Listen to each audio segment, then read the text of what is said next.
প্রিয় দর্শক, খালেদ মহিউদ্দিন বক্তব্য নিয়ে বেশ তোলপাড় কয়েকদিন থেকেই। যে দিন থেকে তিনি বলেছেন যে তিনি শেখ হাসিনার ইন্টারভিউ নিতে চান। শেখ হাসিনার ইন্টারভিউ আসলে উনি একজন সাংবাদিক হিসেবে নিতেই পারেন, সেটা ওনার একান্ত ব্যক্তিগত ব্যাপার। এখানে আমার মনে হয় যে যারা কথা বলছেন তাদের কতটা কথা বলা উচিত সেটা আমার জায়গা থেকে। কারণ একজন সাংবাদিক হিসেবে তিনি যে কারো ইন্টারভিউ নিতে পারেন, সেটার কোনো দেশের আইনের মধ্যে পড়ে কিনা যে এর ইন্টারভিউ নেওয়া যাবে না, তার ইন্টারভিউ নেওয়া যাবে না, সেই খুনি ও খুনি। তো সেই ব্যাপারে আমার কোনো আপত্তি নেই, কিন্তু উনি যে আহ, যে 24-এর গণ অভ্যুত্থানের যে রক্তপাতের বিষয়ে যারা প্রাণ দিয়েছে তাদের ব্যাপারে যে হাসি ঠাট্টা করেছেন, সেটা একজন সাংবাদিকের কাছে বেশ অশোভনীয় এবং মানে মর্মান্তিক। আপনি চিন্তা করেন যে আহত নিহত পরিবারগুলো বা যারা আহত হয়েছে, চোখ হারিয়েছে, পা হারিয়েছে, হাত হারিয়েছে, তাদের কাছে খুবই বেদনাদায়ক ওনার এই হাসিটা। উনি যে হাসিটা হেসেছেন, যেই পরিবারটি একটা সন্তান হারিয়েছে সে জানে যে সে কি হারিয়েছে। তো সেই জায়গা থেকে যদি উনি অট্টহাসি দেন, তাহলে এটা মানে জীবন, মানে অন্যের জীবনকে আসলে উনি উপহাস করছেন, অন্যের জীবন দেওয়াকে।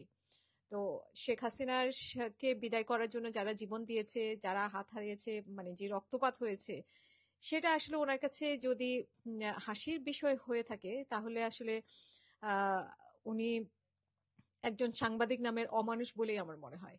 আরেকটা জিনিস উনি যেটা বলেছেন যে তিনি খুনি বলতে পারবেন না, ফ্যাসিস্ট বলতে পারবেন না সাংবাদিক হিসেবে। তো উনি খুনি ফ্যাসিস্ট বলতে পারবেন না, যে ঘটনাগুলো ঘটেছে তার মানে তিনি সেটা অস্বীকার করতে চান কিনা। গণ অভ্যুত্থানের সময় যে ঘটনাটি ঘটানো হয়েছে, এটা তো আদালত প্রমাণ হওয়ার আগেই কিন্তু আমাদের কাছে, মানে আমাদের চোখের সামনেই তো ঘটনা। উনি কি আসলে কিছুই দেখেননি, মানে কি ঘটেছে? নাকি উনি আসলে ওই সময়টাতে উনিও আওয়ামী লীগ, যেরকম বলে যে আওয়ামী লীগ বিভিন্ন ভাবে বিভিন্ন জনের ঘাড়ে এই দোষটা দিতে চায়। তো খালেদ মহিউদ্দিন আসলে চোখ বন্ধ করেছিলেন কিনা জুলাই আগস্টের সময়, উনি আসলে কিছুই দেখেননি, কিছুই শুনেন নেই, এবং বিষয়টা উনি অন্য জগৎ থেকে এসে ওনার কাছে হাসির বিষয় মনে হচ্ছে। জিনিসটা আসলে খুবই বেদনাদায়ক। এবং মানে উনি ইন্টারভিউ নিতে পারেন, কিন্তু উনি ফেসিস্ট বলতে পারবেন না, খুনি বলতে পারবেন না। উনি কি 15 বছরের ইতিহাসের কথা ভুলে গেছেন আওয়ামী লীগের? উনি নিজেও তো অনেক টক শো করেছেন, অনেকের ইন্টারভিউ নিয়েছেন। তো সেই জায়গা থেকে হয়তোবা ওনার ওই পার্টির প্রতি কোনো দুর্বলতা আছে দেখে তিনি সেভাবে ব্যাখ্যা করার চেষ্টা করছেন। কিন্তু এটা আসলে খুব বেদনাদায়ক যে উনি এই বিষয়টা কে এভাবে দেখছেন। জুলাই আগস্টকে তিনি এইভাবে অস্বীকার করছেন। জুলাই আগস্টে ওনার অবদান না থাকতে পারে, কিন্তু মানে উনি এইভাবে উপহাস করতে পারেন না। অবদান থাকা, কিন্তু উনি যেটা চোখে দেখা সেটাকে তিনি যদি অস্বীকার করেন, সেটা দুঃখজনক। মানে আমরা কাছে দূরে যেখানেই থাকি না কেন, আমাদের জুলাই আগস্টে কি ঘটেছে সেটা নিশ্চয়ই আমাদেরকে ব্যাখ্যা করতে হবে না।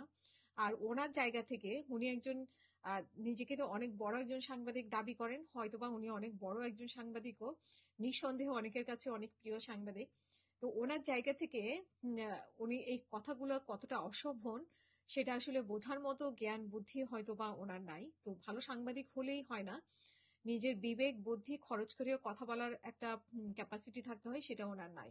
সো ওনাকে আসলে ভবিষ্যতে উনি যত ভালো সাংবাদিক নিজেকে দাবি করুক না কেন, সেই জায়গাটাতে উনি এখন আর নাই। এবং ওনাকে ভবিষ্যতে কথাবার্তা বলতে সাবধান হতে হবে, না হয় কিন্তু আসলেও মানুষের মার খাবে উনি।